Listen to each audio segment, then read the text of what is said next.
بسم الله الرحمن الرحيم. السلام عليكم ورحمة الله تعالى وبركاته. قبلها waxaan ku qaadaa dhigi doonaa Cabduqaadir Boos. Laba dharbaaxan ku dhufan doonaa. Laba dharbaax oo kale kugu badin mayo. Warsangeli oo gurmad cusub iyo ciidamo cusub soo diray. Balse Warsangeli isa saarnaan maye. Huwana isku dul noqon maye. abeesa dilayaal bay u badan yihiin halkaan maanta waxaan ka cadeynaya wax badan baan ka cadeynaya Warsangeli dhawaala waa ka aamusnaa abeesa dilayaasha fariin baan u dirayaa ku sii fogaan mayo dib baan u dhiganayaa tiin baraynta abeesada dib baan u dhiganayaa sidoo kale waxaan dur istaagi doonaa godhobkii weynaa ee Hargeysa fadhiyay dhulbahante ee diyaarada qaadka loo soo dhiibay oo reerkii dhulbahantaha inta fariistay qabiilkii baa dhinac laga saar qabiilkii oo laga saar meeshii lagu arkana hal lagu dilaalay ayadana waa dul istaagaya aan ku hormaro sida waxyaalaha fadaradana isdhaafiyaa Cabduqaadir soo dhawow hadalka waxa ka bilaa hadalkaagu aad bas ka jilicsan inaan koors ku furan maahay hadalka waxa ka bilaabaysaa ayub waaci oo ciidada dameeraha idinka dhaqday dameeraha ayee hadii ala ku ragga sida loo xifaaltamo ama loo karbaasho inaad koors baa baahan tahay koorska aan ku diro mudug buu ku yaalaa mudug baan ku dirayaa hadalkaagi waxa kamid ahaa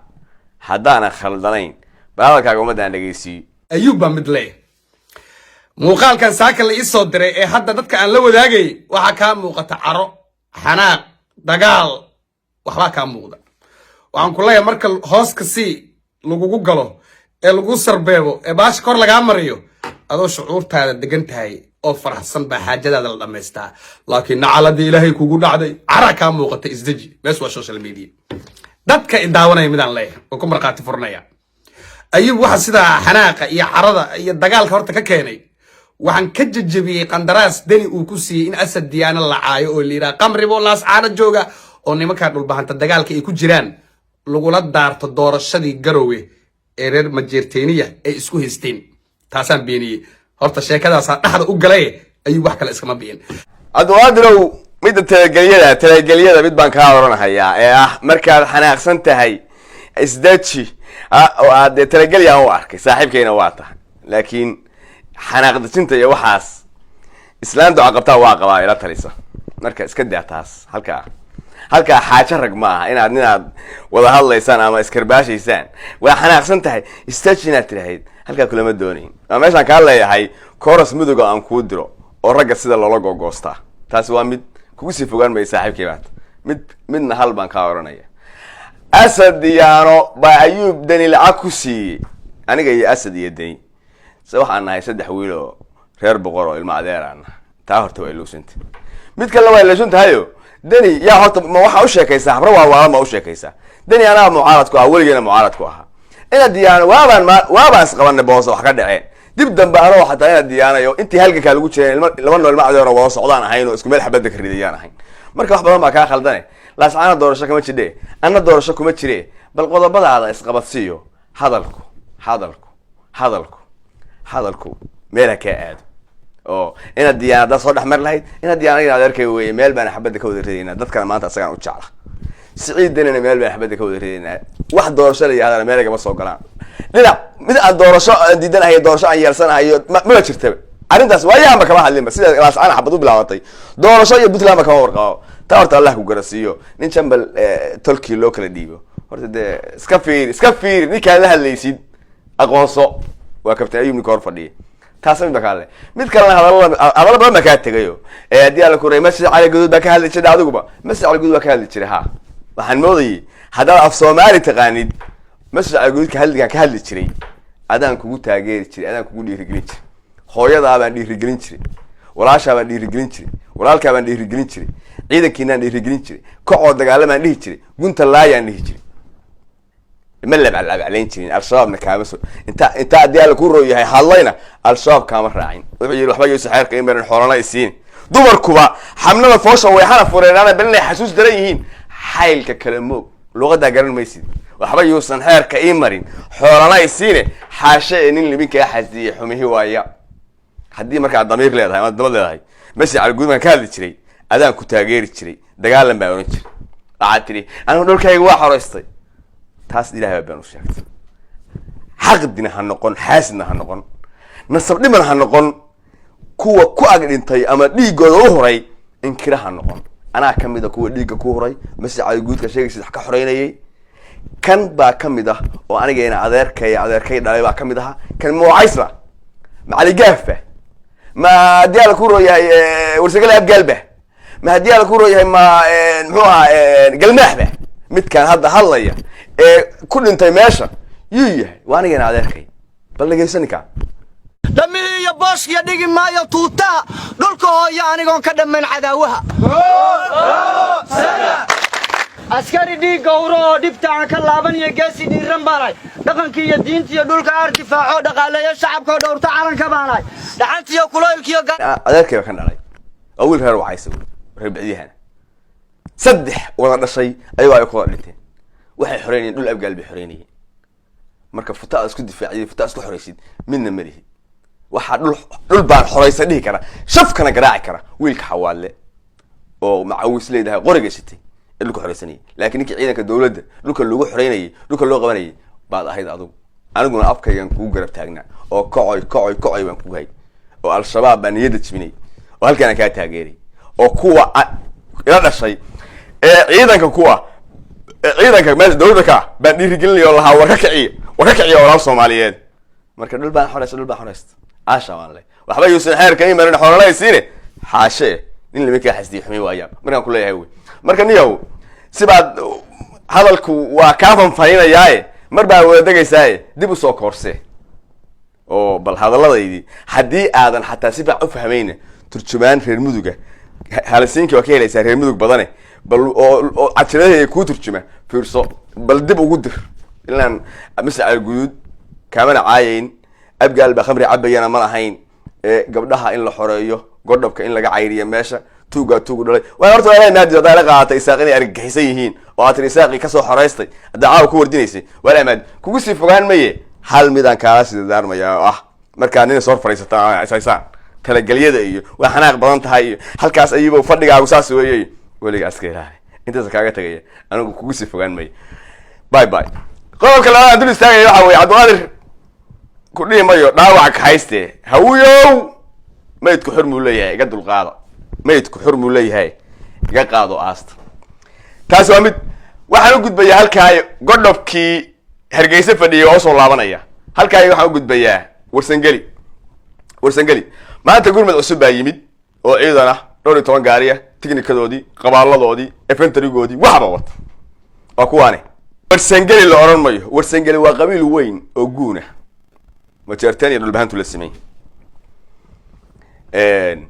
la oran mayo warsangeli baa yimid oran mayo mar dambe la saarnaan mayo sida ay dhageyst warsangeli rag soo gurmado dhidhiyana waa leeyahay abeesa dilayaal badanna waa leeyahay waa dul istaagaya marka waa dul istaagaya ciidankaas waa markii labaad ciidanka waxa iska nima la gaashaanbuur nima la yiraahdo baa iska ciidankaas nimankaasi horeyna waa ugu jireen ciidan la fanaad xanaanan la yiraahdaa watay generaalkaas aa watay gaashaan la sare fanaad xanaano baa horey u waday oo waagi u horeysay raggii soo galay dagaal ka mid aha hub culus rag cusub iyo fitri bilayni haddana dib buu inta xalada ugu laabtay buu gaashaanbuur intii joogtay in la ka keeno la isma saarnaanayo la mayo dadka kala aqoon anigu maahay warsangeli waa gurmad kale keenay wala oranayn sida aan u kala dhigay ma jeerteen oo qaybna abeesada ugu dhiibay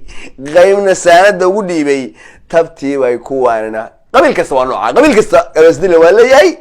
raggaashan qaadana waa leeyahay marka in la kala sheegaa waa waajib in la kala sheego oo la yiraahdo war kuwaana raggay waxay dhicinayeen kuwaana meeshaan bisku dhiiqay abeesada garuunka abeesada wateen in ay waajib sibaa ay dhageysta marka qabiilada jifyooyinka aan ilaa hadda cidna meesha ka imaan jifyaha warsangeli oo aan hal gaari hal wiil midna ka joogin laas caano ee warsangelinimada raba inay rooti qalalan umada kula wareegaan dhageysta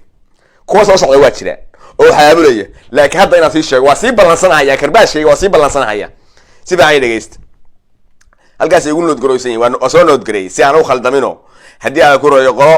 laan dheera aan dusha uga marin bahay door حبايبي كما جوغان ماشاس روتي قلنا ورسنجلي كلا دوقيسان نيفر idinka yeeri mayo reer saalax halka waxba kama joogaan no rooti qalana aabaha ftada ka galiyo walaal soo dhuuqay aadan yaqub idna kama joogto aadan saciid idna kama joogto maxamed cali salatar baa ugu caansan cali salatar la reerka adan ka garanaya idna kama joogto xuseen ciise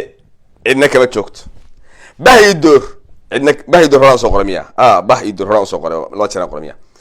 nuux cumar nimankaasi dagaalna waa ku jiraan oo shidan bay ka dagaalamayaan oo habar yoonis bay islaynayaan xogaa waa u garaabaya nuux cumar nimanka xogaa waa u garaabaya laakiin rag isqaybin karaan kooga xaggan kale laakiin idinka waa idin garaabayaaba cadow kala ay haysan cadowka isaaq waa cadow kala ay haysan waa idin garaabaya oo nin jiid ku furan tahay way halka ka soo gudub nimanka ay gaashaanbuur ciyaamadooda lama haysan karo waa nimanka maanta gobernimada u sida warsangeli u sida way qoori xiro ninka ragga calaantiisa ka taliga oo uu hogaaminayo Faad Xanaano taliyaad baan ku salaamay guuleysaan ku leeyahay meesha aad ka soo dhalaashayna meesha aad naga tiirisay oo harti kaga jirtidna abaalkeeda waa heli doontaa insha Allah kariim Dubai siraka Dubai soo shangaari xogtaan u haya waxba seega shangaari baa idinka joogta waa reerka dhamaayo Dubai aha ee dhihi jiray Umar baa nabahal keenaya Umar baa waxayaga cunay dhihi jiray Umar ma shangaari ka tamaysa shangaari ilaahay baan ku dhaartay reer xaaji baa toban ka joogta reer xaaji shan toban ka joogta oo gaashaanbuurta kala xagga kala dhiga xataa maxay tahay shangaari nacala sheeydaan ku yaal Dubai soo farta idinku godan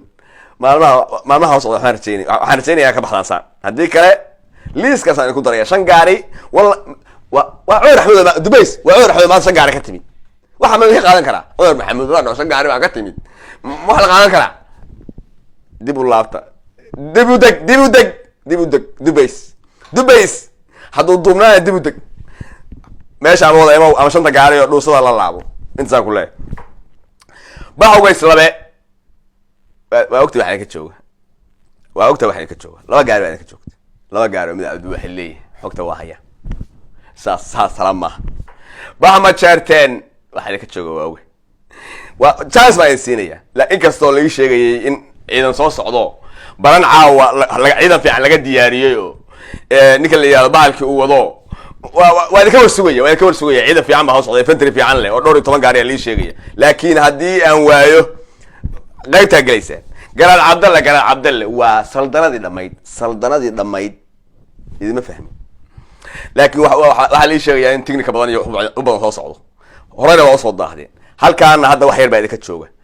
hadda saldanadu booskeedii ma kalena soo dhalaalin saldanada booskeedii kamina soo dhalaalin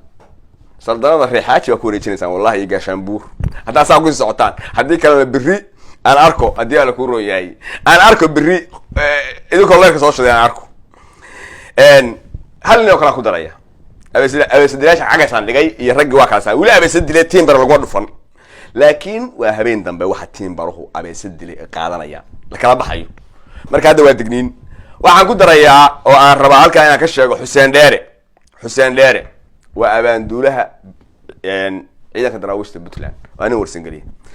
Xuseen farinteeda gaarsiiyay Xuseenow xogtaada waa haya warsangeliye ka soo fakaday furinta soo aad xataa inaad mushaar ka jiranaysid waa haya xogteeda waa haya ma garan ma isaaq baa la shaqeynaysaa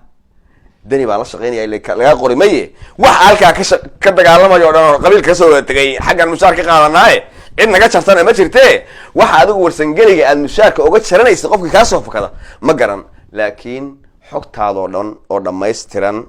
iyo cidda aad la shaqeynaysid intaba next time oo aan programkan kaga hadli doono ayaan meesha ku soo saari doona haddaad garatay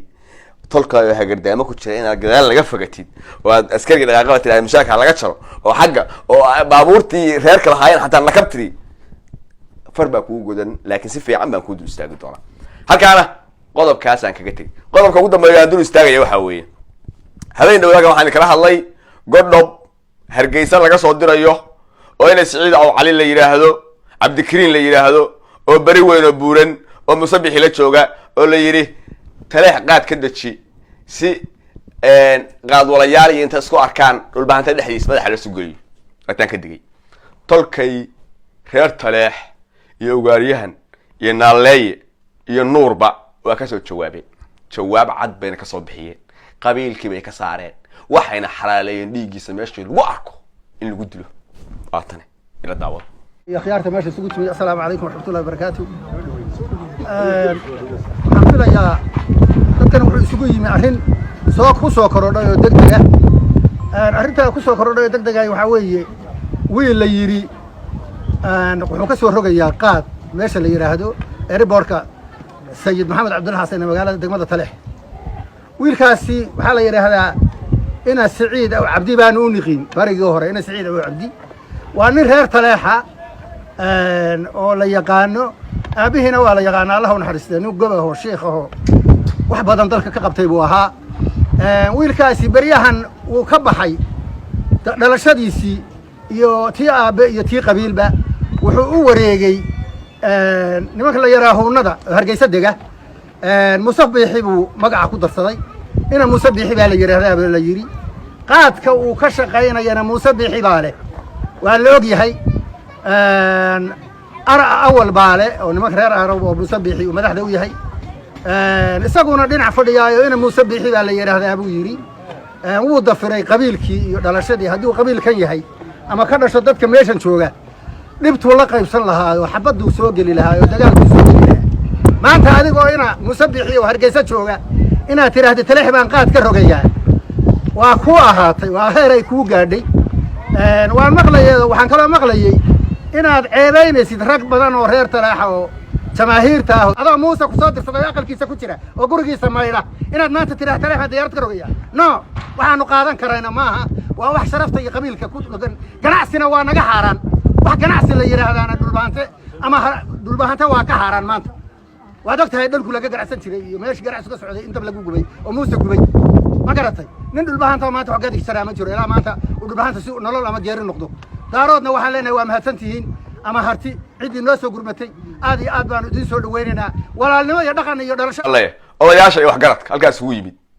guurtida jilib culus halkaas ugu timid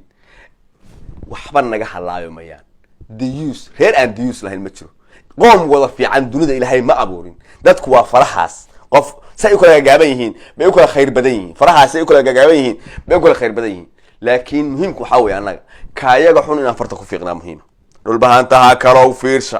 nimanka odayaasha ka bahalka qaata odayaashaas hadii la ku rooyaa nuur iyo naalaye meesha isugu yimid hadii la ku rooyaa muxuu ahaa reer Taleex ka amar qaata ka saar qaata qofka dayuuska yaan la qarsan sida inta farta loogu fiiqo qabiilkana laga saaro qabiilku waa insurance qofka hadii laga saaro ba hadda cunaysa meehaas lagu cunaya marka qabiilku wuxuu ku gabanayo nasabada qofku oo ku soo gabanayo oo dhaw meelaha ku ganacsanayo waa shatiga qabiilka hadii laga saaro dayuus dhalay fareysa minna buu noqonayaa dawaca hiigaysa dawaca fitay ku dhageysa saynis kana la aadinaysa marka odayaasha soo hambalyeynaya masabka reerka dadnimada iyo halgalkeena ayay taa u sameynayaan oo ay kaasoo ay garanayaan wiilkoodii yahay oo dayuus oo dantooda aan ka shaqeynayn ayay sida u mariyeen dhulbahantaha kalow wadadaas ayaana anfacaysa taasana guul ku gaarayna aad baa u mahadsantihiin guuleystaan leeyahay wassalaamu calaykum waraxmatullaahi tacaala wa barakaatuh